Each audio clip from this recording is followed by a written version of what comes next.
The U.S. government literally made it illegal for Native Americans to eat these foods. They called them primitive and dangerous. But here's what's insane. Modern scientists just tested these exact recipes, and what they found is making nutritionists question everything we've been told about healthy eating. Corn, beans, and squash. 3 ingredients. That's it. The Iroquois called them the Three Sisters, and they cooked them together in one pot. Simple, right? Well, here's where it gets interesting. Scientists in the 1950s finally figured out that combining these 3 foods creates a complete protein, all 9 essential amino acids, the same thing you'd get from a steak. The Iroquois knew this 400 years earlier. No lab, no nutrition degree, just paying attention. And the farming method? Absolute genius. They planted all 3 in the same mound because beans pull nitrogen from the air and feed it to the soil. Corn stalks give the beans something to climb. Squash leaves shade the ground and keep weeds out. The meal was literally designed by the garden itself. But European colonizers looked at this and said, nah, that's peasant food. They pushed wheat-based diets instead. The result? Nutritional deficiency spread through native communities within a generation. Meanwhile, warriors ate this stew before multi-day journeys. They called it their traveling food because one bowl kept them full for hours. Modern research confirms why. Slow-releasing carbohydrates, stable blood sugar, more fiber than 3 slices of whole wheat bread. But the next food, it makes this look basic. Pemmican, the original protein bar. Except this one didn't come in a shiny wrapper with a fitness model on it. Buffalo meat, dried until it cracked, pounded into powder, mixed with rendered fat and whatever berries were in season. That's the recipe. Here's the crazy part. Stored properly, this stuff lasted 50 years. No refrigerator, no preservatives, just science that native peoples figured out through trial and error. So naturally, the U.S. government banned commercial production in the 1880s. Couldn't have native economies thriving on something that actually worked, right? But polar explorers, they couldn't get enough of it. 1 pound packed 3,500 calories. Nothing else came close for weight-to-energy ratio. The fat-to-protein balance kept you full for 8 to 10 hours. My lunch doesn't even last until 3 o'clock, and I'm sitting at a desk. The Hudson's Bay Company bought over 100,000 pounds annually from Plains tribes. That's not a cottage industry. That's big business. And unlike jerky, the fat protected your teeth from cracking. It also provided fatty acids that prevented the skin conditions common when people ate only lean protein. Modern keto dieters just figured this out. 400 years late. But the next food, it fed 75 entire tribes. Acorns, the food that fed 75 California tribes for thousands of years. Spanish missionaries took one look and called it unfit for civilized people. Then they forced natives onto mission farms growing wheat. What happened next? Obesity and tooth decay within a single generation. Funny how that works. Here's what the missionaries missed. 1 acre of oak trees produces more edible calories than 1 acre of wheat. 0 plowing, 0 planting, 0 irrigation. The trees just grow. The process was simple but took skill. Gather acorns, shell them, grind them into flour, then leach out the bitter tannins using running water for several days. The result? A porridge richer in calories than wheat, with more fat than most grains. And those fats were the good kind, unsaturated, the kind that keeps you full without expanding your waistline. Miwok families harvested over 2,000 pounds of acorns each fall. That's not foraging. That's a full-on agricultural operation without the agriculture. And the glycemic index? Almost nothing compared to wheat flour. Your blood sugar barely notices it. Modern nutritionists now call acorn flour a low-glycemic superfood. I call it a 400-year-old apology waiting to happen. But the next dish, it saved French colonizers from a disease they didn't even understand. Scurvy, pellagra, diseases that sound medieval but were killing French colonizers in North America well into the 1700s. The solution was sitting in every Algonquin cooking pot. Sagamite, a corn porridge that seems boring until you understand the chemistry. Native cooks didn't just boil corn, they boiled it with wood ash. Sounds disgusting, right? Here's the thing. Corn locks up its niacin so tightly that your body can't access it. Eat corn without unlocking that niacin, and you get pellagra. Your skin cracks, your mind goes. Eventually, you die. That wood ash, it releases the niacin completely. It also increases calcium content by 750%. Scientists didn't measure this until the 1970s. Native peoples figured it out centuries earlier through careful observation. French traders who refused Indian food developed pellagra within months. The ones who swallowed their pride and ate Sagamite, perfectly healthy. And here's what really gets me. When Europeans brought corn back home without the ash technique, pellagra epidemics swept through Italy and Spain. Thousands died eating the same grain that kept native communities thriving. The missionaries actually discouraged Sagamite because the communal cooking pots allowed men and women to eat together. Apparently, mixed-gender porridge was a sin. But the next food source? It fed entire villages without planting a single seed. The Nez Perce didn't cook camas bulbs. They transformed them. Here's what I mean. Raw camas tastes like a bitter potato that hates you. But bury those same bulbs in an earth pit lined with hot rocks, seal it with wet grass, and wait 3 days? You get something that tastes like caramelized pear meets sweet potato. 72 hours of slow cooking changes everything. That's not just flavor magic, it's chemistry. The heat converts complex starches into inulin, a prebiotic fiber that modern supplement companies charge $30 a bottle for. Your gut bacteria feast on it. Your digestion improves. Your immune system gets a boost. Lewis and Clark ate this stuff. Their journals basically admit it was better than anything they'd packed. And the yield? One meadow fed 200 people through winter. No plowing, no irrigation, no backbreaking harvest, just dig, roast, eat. Then came the cattle. The 1860s brought settlers who wanted those meadows for grazing. Within a decade, cows had trampled a food source that sustained communities for thousands of years. Scientists recently discovered something else. The bacterial cultures in traditional roasting pits actually enhance nutrient breakdown in ways your kitchen oven never could. But speaking of things that grow wild, the next food prevented a disease that killed more sailors than warfare. Winter on the Great Plains lasted 5 months. 5 months with no fresh fruit, no vegetables, nothing green anywhere.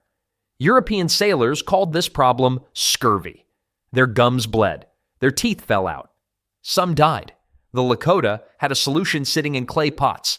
Wojape, a thick berry sauce made from choke cherries, buffalo berries, or June berries simmered down with just a touch of rendered fat. Nothing fancy. But here's what mattered. Enough vitamin C to keep scurvy away until spring. No sugar needed, no canning equipment. The natural pectin in the berries did all the preservation work. Months of shelf life from a recipe your great-grandmother could make blindfolded. Then the 1880s happened. Reservation agents decided that berry gathering counted as vagrancy. Families who left designated areas to harvest traditional fruits, punished. A free source of essential vitamins, criminalized because it required movement. And the weird part is, cup for cup, Wojape contains more antioxidants than blueberries. Modern blueberries. The ones health magazines won't shut up about. Lakota mothers also used it as baby food. Cooked berries, easy on tiny stomachs. Speaking of things that seem simple but hide serious nutrition, the next dish looks like basic corn dumplings. The color tells a different story. Blue corn looks like someone dipped regular corn in food coloring. But that purple-blue color isn't decoration. It's nutrition. Hopi women spent hours grinding blue corn on volcanic stone metates. The final product? Dumplings called samiviki, wrapped in corn husks and steamed until perfect. 30% more protein than yellow corn. Same plant, wildly different payoff. Here's where it gets interesting. That blue pigment comes from anthocyanins, the exact same compounds that health magazines praise in blueberries, except blue corn has more of them. And the grinding stones, not just tools. The volcanic rock actually added iron to the flour. Accidental fortification that modern cereal companies spend millions trying to replicate. Then boarding schools happened. Starting in 1879, Native children got shipped away from their families. Traditional foods banned, blue corn dumplings replaced with white wheat bread. Within one generation, tooth decay exploded among Native kids. One generation. Dentists who'd never treated native patients suddenly had waiting rooms full of them. The really frustrating part? Blue corn causes almost no blood sugar spike, low glycemic index, perfect for preventing diabetes. Commercial seed companies now sell Hopi blue corn varieties as premium health products, $15 a pound. Next up, fish parts that canneries threw away. Turns out the garbage was the treasure. Canneries called them garbage. Fish heads, eyeballs, cheeks. Workers tossed them into waste bins by the ton. Meanwhile, Tlingit and Chinook families had been fighting for generations to keep these exact parts. They knew something the cannery bosses didn't. Fish heads contain 4 times more omega-3s than those pretty fillet cuts everyone pays extra for. 4 times. The trash was the treasure chest. And those eyeballs everyone grimaces at? 1 serving gives you a full day of vitamin A. That's the vitamin that keeps you from going blind in dim light and helps your immune system actually work. Here's what really gets me. Anthropologists studying pre-contact Northwest natives found almost 0 arthritis in skeletal remains. 0. Modern researchers traced it back to collagen. Fish heads are loaded with it, but early 1900s cannery regulations prohibited natives from keeping fish parts. Had to buy canned salmon instead. From the same canneries, throwing away the good stuff. The Japanese figured this out too. Their dish kabutoni? Fish head stew. Filipinos have sinigang sa ulo. Same concept, different continent. Traditional knowledge that spans oceans, all pointing to the same conclusion. Speaking of overlooked nutrition, wild rice wasn't just food, it was currency. Wild rice wasn't just food, it was currency. Ojibwe families paddled canoes through shallow lakes, knocking ripe grains into the hull with wooden sticks. Same technique for 3,000 years. No tractors, no combines, just patience and rhythm. Then the 1930s hit. Commercial interests convinced Minnesota to restrict traditional harvesting. Suddenly, paddies got leased to non-native farmers who'd never even seen a rice canoe. Here's what those farmers didn't understand. Real wild rice, the hand-harvested stuff, has twice the protein of brown rice. Twice. And when you pair it with venison, you've got every essential amino acid your body needs. My grandfather used to say good meals don't need a laboratory. He was right. The combination delivers zinc, B vitamins, and iron in proportions that modern sports nutritionists charge athletes hundreds of dollars to calculate. Ojibwe hunters had it figured out centuries ago. Families harvested 300 to 500 pounds per season, traded surplus with tribes hundreds of miles away. This wasn't survival food. This was wealth. Today, genuine hand-harvested wild rice costs $15 to $20 per pound. Machine processing destroys the nutritional germ.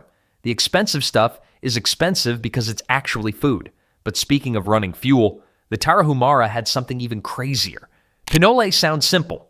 Toasted corn, ground up with chia seeds, maybe some cocoa and agave, fits in a small pouch. But here's what that pouch could do.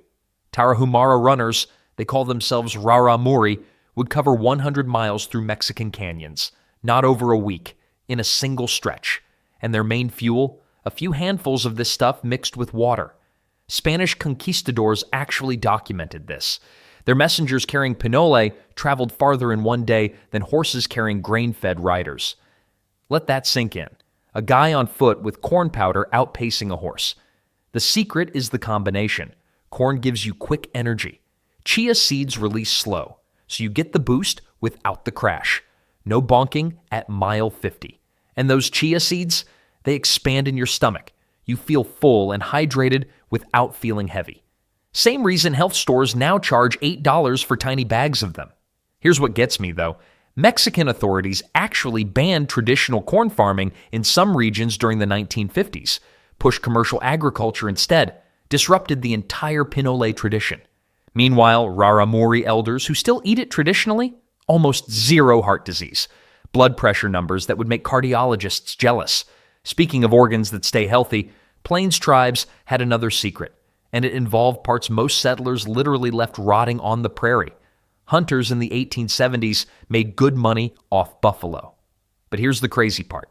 They took the hides, sometimes the tongues, and left everything else. Millions of pounds of the most nutritious parts just rotting on the prairie. Plains tribes, they knew better. The tongue, liver, heart, kidneys, those were the prize cuts. Hunters would slice open a fresh kill and eat the liver raw, still warm. Sounds intense, but that 4-ounce serving of bison liver, 50 times more vitamin B12 than a steak. A full week of vitamin A in one sitting.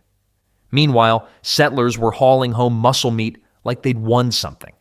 And the fat around those organs? Different stuff entirely.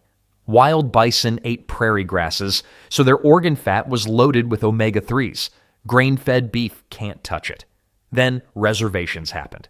Government rations replaced organ meats with salt pork and white flour. Two foods with basically zero micronutrients. A complete nutritional downgrade disguised as charity.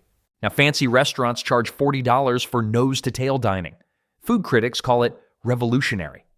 Revolutionary. Right, tell that to the Lakota grandmother who knew this 500 years ago. But organs weren't the only thing growing freely that got ignored. The desert had its own secret weapon. Mesquite trees. Ranchers spent decades trying to kill them. Poison, bulldozers, controlled burns. They called it an invasive pest, choking out grazing land. Meanwhile, the Tohono O'odham were watching their free grocery store get destroyed. Those pods hanging off mesquite branches, grind them up, and you get flour that tastes like molasses met cinnamon. Sweet enough to satisfy a dessert craving. But here's where it gets interesting. Wheat flour has a glycemic index around 70. Spikes your blood sugar like a rocket. Mesquite flour? 25. Your body barely notices it. A single tree can drop 100 pounds of pods in a good year. No planting, no watering, no tractors. Just walk over and pick them up. The Pima people ate mesquite for thousands of years. Diabetes was basically unknown. Then came reservation diets, commodity flour, government cheese, sugar. Now they have one of the highest diabetes rates on the planet. Some researchers actually call mesquite a natural metformin because the soluble fiber slows digestion so dramatically. A diabetes-fighting sweetener that grows itself in the desert, and we spent 50 years trying to eradicate it. But mesquite wasn't the only food that got deliberately erased. The Spanish took things much further. The Spanish didn't just discourage amaranth, they made growing it punishable by death, cutting off someone's hands for planting a seed. That was actual law in 16th century Mexico. Why? Because amaranth wasn't just food to the Aztecs, it was sacred. They mixed the flour with blood and honey, shaped it into god figures, then ate them during religious ceremonies. The Spanish saw this as a demonic mockery of communion, so they torched entire fields, destroyed seed stores, made an example of anyone caught with amaranth growing in their garden. Here's the thing, though. They accidentally banned one of the most nutritious plants on Earth. Amaranth has more protein than any grain. And unlike wheat, rice, or corn, it contains lysine. That's the amino acid your body can't make on its own. 1 cup gives you 40% of your daily iron, 20% of your calcium. The leaves, more iron than spinach. NASA literally studied this plant for space stations because it grows fast, barely needs water, and provides complete nutrition. The Aztecs knew it kept warriors sharp before battle, light in the stomach, but long-lasting in energy. 400 years of suppression. And now, health food stores sell it for $8 a pound. But amaranth wasn't the only survival food that got erased. The Haudenosaunee had meal prep figured out 500 years before Instagram made it trendy.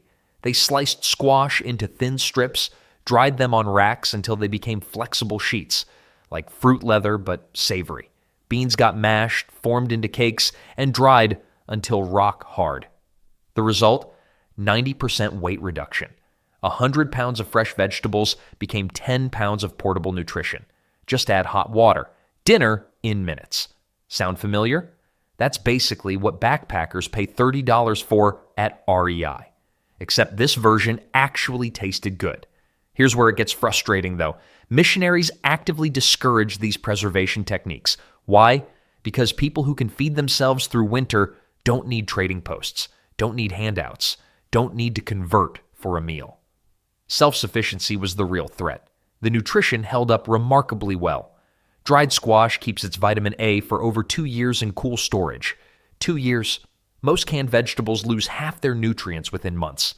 Families would spend autumn preparing enough dried food to guarantee 1,500 calories per person daily for 6 straight months. Complete protein, complex carbs, zero refrigeration. Modern survivalists spend thousands on freeze-dried food supplies. The original version just needed sunshine and patience. But not everything native peoples preserved came from the ground. Let's talk about cacti. Specifically, the cholla.